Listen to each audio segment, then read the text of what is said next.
जनता party जिला डोडा के कार्यालय में अभी आप सब जितने भी मीडिया के जितने भी साथी, आप सबका स्वागत है। आप सब जानते हैं कि आज 16 अक्टूबर है और ठीक 16 अक्टूबर 2024 को जम्मू कश्मीर में यहाँ पे एनसी कोलिशन की सरकार यहाँ पे बनी। 8 अक्टूबर को रिजल्ट आउट हुआ और 16 अक्टूबर को यहाँ पे सरकार बनी।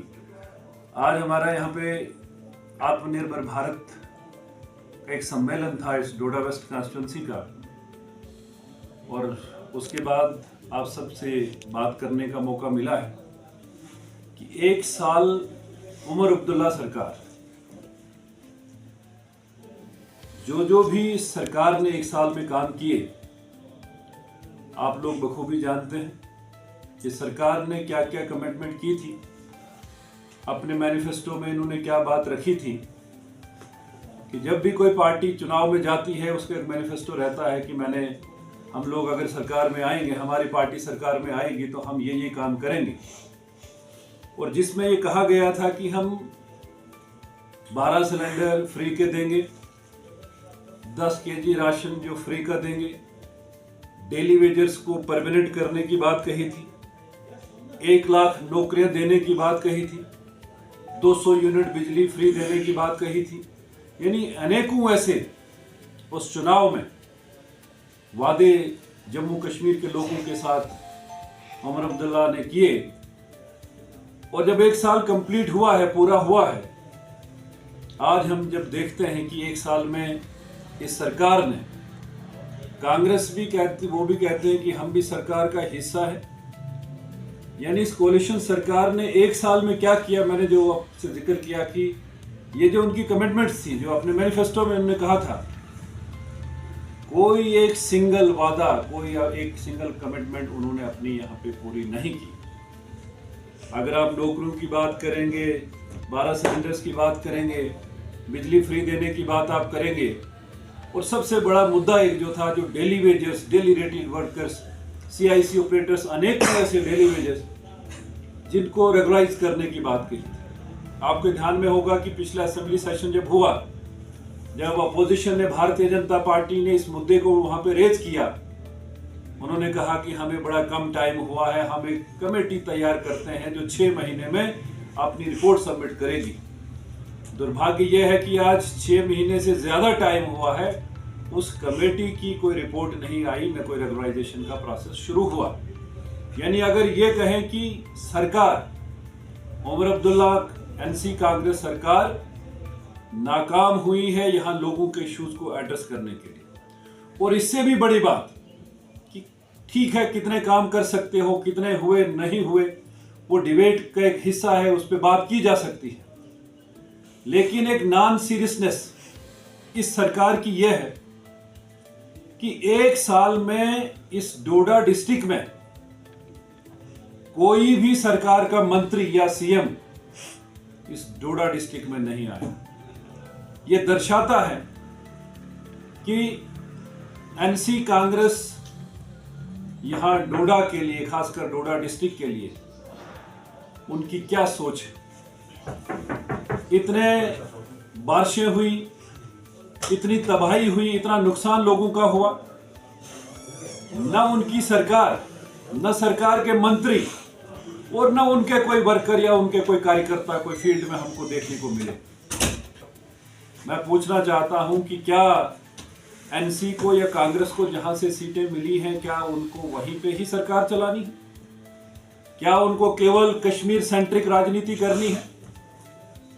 अगर इस डोडा से उनको कोई असेंबली की सीट नहीं मिली तो क्या यहाँ के लोगों के लिए, यहाँ की देखभाल, यहाँ फंडिंग करना, क्या उस सरकार का दायित्व नहीं बनता है?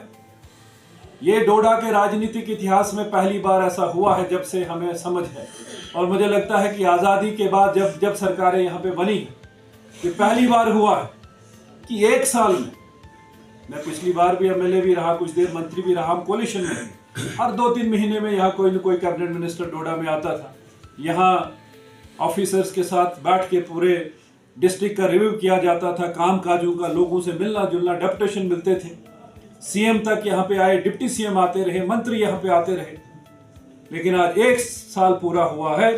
ठीक आज के ही दिन पिछले साल 16 अक्टूबर 2024 को जब सरकार बनी, तब से लेके आज तक कोई एक भी मंत्री या सीएम खुद यहाँ पे नहीं आए डोडा डिस्ट्रिक्ट के अंदर। ये दर्शाता है कि उनको केवल वोट बैंक की राजनीति करनी है कि जहां से वोट मिलेगा, जहां से उनके एमएलए बनेंगे वहां जाएंगे, लेकिन जहां से अगर कोई सीट उनको नहीं मिली। लेकिन आप इसको अगर कंपेयर करेंगे, मैंने किसी बड़े सारे इनके एमएलए मिलते हैं तो हमने कहा कि कोई एक काम एनसी कांग्रेस की जो सरकार, जो कोलिशन की सरकार जम्मू कश्मीर में है, ये यूटी में जो सरकार है, ये कोई एक काम अपना बता दे। मैनिफेस्टो तो दूर की बात है, कोई एक काम ये बता दे कि हमने जम्मू कश्मीर के लिए ये किया है। 1 साल में कोई एक काम। आज अगर centre sponsored scheme Modi ji अगर मेहरबान नहीं होंगे तो इस जम्मू कश्मीर की क्या हालत हो सकती है। जहां तक जम्मू कश्मीर के बजट की बात थी, जो हमारा रूटीन का जो बजट था उससे भी ज्यादा 5000 करोड़ मोदी सरकार ने जम्मू कश्मीर को उस वक्त दिया। और उस वक्त उमर अब्दुल्ला जी ने ट्वीट करके थैंक्स किया कि प्रधानमंत्री का बहुत बहुत धन्यवाद कि हमको एक्स्ट्रा पैसा इस बार 5000 करोड़ दिया। लेकिन वो कहाँ खर्च हुआ, कहाँ उसका खर्चा हो रहा है, कहाँ वो डेवलपमेंट हो रही है। चीफ मिनिस्टर ने जितने भी एमएलए थे, डिस्ट्रिक्ट्स के एमएलए, उनके साथ अलग अलग मीटिंग्स की और ये कहा कि आप हमें प्लान दें, जितना भी आपका डिस्ट्रिक्ट का बनता है कॉन्स्टिट्यूंसी वाइज 50-50, 60-60 करोड़ के काम दिए। अभी तक not even a single penny has been released finance department से, या कोई भी अभी तक इस सरकार ने वो पैसा रिलीज नहीं किया है। प्लान तो लिए, एमएलए ने लोगों से बात करके जो जरूरी काम थे वो प्लान बना के दिया, लेकिन अभी तक कोई भी पैसा उन्होंने रिलीज नहीं किया। मैं ये कहना चाहूंगा कि उमर अब्दुल्ला गवर्नमेंट मिसिंग है इस डोडा डिस्ट्रिक्ट में। तो सर क्या लगता है आपको, जिस तरह से ओपोजिशन ऑफ लीडर जो है सुनील शर्मा, डिप्टी सीएम की तरफ से इस तरह के बयान सामने आते हैं कि वो लॉलीपॉप लीडर है, इस सबको किस तरह से देखते हैं? देखिए, एनसी का जो स्टैंड है, कामकाज उनको कुछ करना नहीं है, केवल स्टेटहुड को लेकर हमको स्टेटहुड चाहिए। तो हमारे लीडर ऑफ अपोजिशन ने वही कहा कि भाई ठीक है, स्टेटहुड की आप बात करते हैं, लेकिन मुझे ये बताइए कि अगर आप सड़कों की बात कोई करते हैं, डेवलपमेंट की जो बात करते हो, वहां स्टेटहुड और डेवलपमेंट का कोई लेना देना आपस में नहीं। आपने लोगों के कामकाज करने हैं। और दूसरा एक बहुत बड़ा एलिगेशन जो मैं सरकार पे लगाना चाहूंगा, जो भेदभाव की राजनीति जो करते हैं। आप एक डिपार्टमेंट को, एजुकेशन डिपार्टमेंट को लेकर देखें कि कश्मीर संभाग में मास्टर्स हो, लेक्चरर्स हो, सबकी ट्रांसफर्स हो गई हैं, डीपीसीज होके उनको प्रमोट कर दिया गया है, लेकिन जम्मू संभाग में अभी तक कोई मास्टर, कोई लेक्चरर की या कोई डीपीसी यहां पे नहीं हुई है। आप ये समझ सकते हैं कि कश्मीर सेंट्रिक पॉलिटिक्स, कि वहां एजुकेशन डिपार्टमेंट में ट्रांसफर्स, पोस्टिंग्स, सारा कोई डीपीसी, लेकिन जब जम्मू की बात आती है तो यहाँ पे कुछ नहीं हो रहा। डेवलपमेंट को भी लेके अगर वो केवल कश्मीर सेंट्रिक राजनीति उनकी चल रही है, अगर उनको सड़कें बनानी है, पानी लोगों को देना है, बिजली की बात है, तो वहां पे वो कोई फाइल एलजी को नहीं जाती है, उसमें स्टेटहुड का कोई लेना देना नहीं, केवल इमोशनल कार्ड। जब सरकार बनी तो हमने जो रेजोल्यूशन पास कर दिया 370 को वापस लाने की बात। सर मुझे बताएगा, उमर अब्दुल्ला साहब ने कल की एक इंटरव्यू में एलिगेशन ये भी लगाया कि जो इख्तियारात स्टेट गवर्नमेंट के पास होने चाहिए वो आज भी सेंट्रल गवर्नमेंट के पास है, यानी कि लेफ्टिनेंट गवर्नर के पास है। क्यों वो इख्तियारात जो है वापस नहीं मिलते हैं स्टेट गवर्नमेंट को, जो इख्तियारात असल में होते थे स्टेट गवर्नमेंट के पास? देखिए, लोग जो चाहते हैं वो सड़क, बिजली, पानी, school, hospital. Sir power department तो डायरेक्टली सेंट्रल गवर्नमेंट के पास अब भी है सर। कोई कल इंटरव्यू के दौरान बिल्कुल नहीं। पावर का सारा डिपार्टमेंट, सारा फंडिंग, सारा बजट वो है कि जो कोई प्रोजेक्ट्स, जो बड़े बड़े प्रोजेक्ट्स कोई बन रहे हैं जहां सेंटर की फंडिंग हो रही है, बाकी जितना भी सिस्टम ये है सारा इनको देखना है। सेंटर गवर्नमेंट ये काम कर रही है, हम धन्यवाद करना चाहेंगे मोदी सरकार का। मैं तो ये कह रहा था कि अगर उनका यहाँ पे हाथ नहीं होगा तो फिर तो बड़ा मुश्किल है।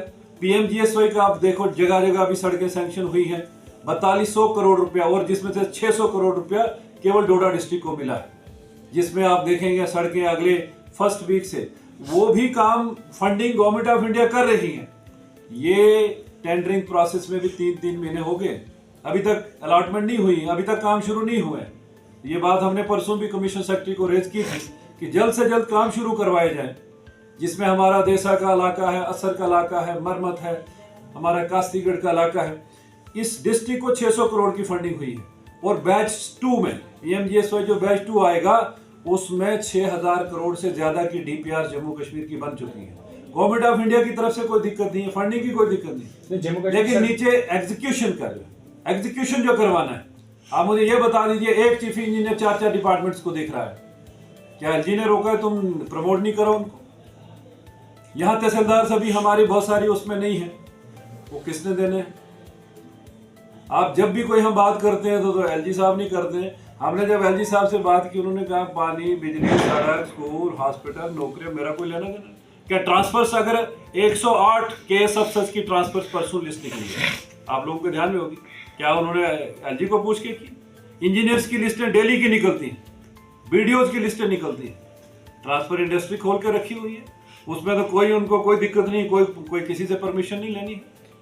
लेकिन जब कोई काम की बात आती है, जब कोई पानी, बिजली, सड़क, स्कूल, जब डेली वेजेस, जब ये बातें आती हैं तो नहीं जी हमको स्टेटहुड चाहिए, हमको जी एलजी काम करने नहीं देता। और बड़ा क्लियर कर दिया एलजी साहब ने कि मेरे पास होम डिपार्टमेंट है, पुलिस का डिपार्टमेंट है, बाकी तो सारा इनको देखना है, वो फाइल कोई उनको जाती नहीं। सर, सेंट्रल स्पॉन्सर स्कीम है JGM स्कीम, कल की डेट में कॉन्ट्रैक्टर की जो है वो डेथ भी हुई है। कॉन्ट्रैक्टर्स ने आज एलिगेशन लगाया कि प्रेशर उन पर था क्योंकि पैसा बहुत ज़्यादा फंसा हुआ था, मार्केट में भी तंग किया जा रहा था, तो सेंट्रल स्पॉन्सर स्कीम में पैसा क्यों नहीं? गवर्नमेंट ऑफ इंडिया ने फंडिंग, आपके ध्यान में होगा, 14,200 करोड़ रुपया स्टेट गवर्नमेंट को दिया है, जिसमें से कोई 7,500-8 हज़ार करोड़ पिछले सेशन में मैंने क्वेश्चन भी किया था कि जो रिलीज हुआ है। सबसे बड़ी दिक्कत इसमें JJM में हुई है कि एग्जीक्यूशन का जो पार्ट है, यानी एग्जीक्यूशन ग्राउंड पे काम सही नहीं अगर हुआ है। इन्होंने कहा था कि जब पहला ही सेशन लगा था, इन्होंने कहा था कि हम जिसकी इंक्वायरी करवाएंगे, हाउस कमेटी बना के इसकी रिपोर्ट करेंगे और जल्द से जल्द इसको थ्रू करके ताकि उनको फंडिंग मिले, उनको या जो काम गलत हुए हैं उनको सही करवाएंगे, रेक्टिफाई कराएंगे। जरा पता करें जरा कौन आया यहाँ पे, क्या ये रिस्पॉन्सिबिलिटी मंत्री की नहीं बनती है? क्या PHE जल जीवन मिशन का अगर उनको ये लगता था कि काम सही नहीं है, कभी एक बार आके, मैं यही तो बोल रहा था कि सरकार मिसिंग है डोडा में, अगर वो आके रिव्यू करते यहाँ सारे ऑफिसर्स को बुला के कि कहाँ क्या कमी पेशी है, क्यों काम सही नहीं हुआ, डायरेक्शन उनको देते, लेकिन जब वो है ही नहीं, वो इंटरेस्ट ही नहीं। सर, कॉन्ट्रैक्टर्स का कहना है कि दीपावली आने वाली है और 1 साल हुआ है सरकार को बने हुए, और सरकार जब से बनी है तब से उनकी पेमेंट्स जो है वो रुक चुकी है। उससे पहले कंटिन्यू एलजी शासन में जो है लगातार आ रही थी, लेकिन 1 साल के बाद ही जो है 1 साल ही जो है लगातार देखो, जो ही सरकार बनी, MLAs बने, सरकार बनी, इस इशू को रेज किया गया, हाईलाइट हुआ, और अक्रॉस पार्टी लाइन जितने भी MLAs थे सबका ये कहना था कि ये सब स्टैंडर्ड काम हुआ, एग्जीक्यूशन प्रॉपर नहीं हुई। अब वो सरकार का काम कि हम जल्द से जल्द इसको रेक्टिफाई करवा के ताकि इन लोगों को फंडिंग पेमेंट उनकी हो, जिन्होंने काम किया है। हो सकता है कोई 1 या 2 स्कीम गलत हुई हो, उसके चक्कर में अगर सारे लोग पिस रहे हैं तो ये किसको देखना है? ये कंसर्न मिनिस्टर को देखना है कि भाई मैं किस तरीके से अपने डिपार्टमेंट में जो लोग जिन्होंने अपना पैसा इन्वेस्ट किया है उनको पेमेंट हो, उनको फंडिंग में करवाऊं जाकर। लेकिन ले दे के एलिगेशन है कि नहीं जी हमको काम करने नहीं दिया जाता है। ये जो ट्रांसफर इंडस्ट्री खोल के रखी है उसमें तो बिल्कुल किसी को कोई पूछताछ नहीं है, वो तो बड़े ठीक ठाक तरीके से काम हो रहा है। सर, इसके बाद आपकी कॉन्स्टिट्यूंसी में ब्लॉक मरम्मत आता है, वहाँ पर कोई 8 से 9 महीने में तहसीलदार अभी वहाँ पर नहीं दिया गया है। लोग जो वहाँ के गरीब हैं उनको डोडा आना पड़ता है, यहाँ पर इंचार्ज तहसीलदार डोडा रखा गया है, लेकिन जो गरीब आवाम है जो मरम्मत से डोडा नहीं आ सकती है। लेकिन आप वहाँ के MLA हैं, क्या आपने इस सब पर सोचा कि वहाँ पर एक तहसीलदार नहीं है? लगभग 8 से 9 महीने उसको हो चुके हैं। एक मरम्मत में नहीं, बड़ी सारी जगहों पे असर में भी नहीं है। यानी मैं यही बोल रहा हूँ कि एज ए MLA के नाते हम अपोजिशन में हैं, हमारा जो रोल है हम तो कर रहे हैं, लेकिन जिनको ये करना चाहिए था, मानो अगर उसका ऑर्डर अगर करना है, किसी को चार्ज देना है, किसी का ट्रांसफर पोस्टिंग करनी है तो कंसर्न मिनिस्टर को करना। उनको जब ये ध्यान ही नहीं है कि भाई हम जाके पता करते वहाँ पे किस ब्लॉक में क्या हो रहा है, कहाँ किस तहसील में क्या दिक्कत है। मैं तो जो मैंने पहले ही जिस बात का जिक्र किया कि गवर्नमेंट मिसिंग है यहाँ पे। गवर्नमेंट डजंट मीन कि MLA, गवर्नमेंट है, जो कंसर्न मिनिस्टर हैं, जो सीएम है, डिप्टी सीएम है, ये काम उनका है, उनको आके रिव्यू लेना है यहाँ पे ऑफिसर से बात करके की, ताकि उनके ध्यान में ये बात आए। जब उनको उस बात का कोई ध्यान ही नहीं है कि कोई है नहीं है, कुछ हो रहा है या नहीं हो रहा है। आप ये देखें कि इतनी हालात खराब हुए, बारिशों से तबाही हुई, कितना नुकसान हुआ, रोड्स कट गए, लाइट कट गई, पानी कट गया सारा। उस टाइम पे भी किसी ने हमाकत नहीं की यहाँ आने की। और मैंने खुद कहा, मैंने रिक्वेस्ट की सभी मंत्रियों को, पिछली बार असेंबली में भी कहा था, सीएम साहब वहाँ थे कि 6 महीने हुए, कोई मंत्री आपका कोई नहीं। उस वक्त कहा नहीं जी हम आएंगे। आज 1 साल हुआ, अभी आज भी कोई नहीं। Thank you sir.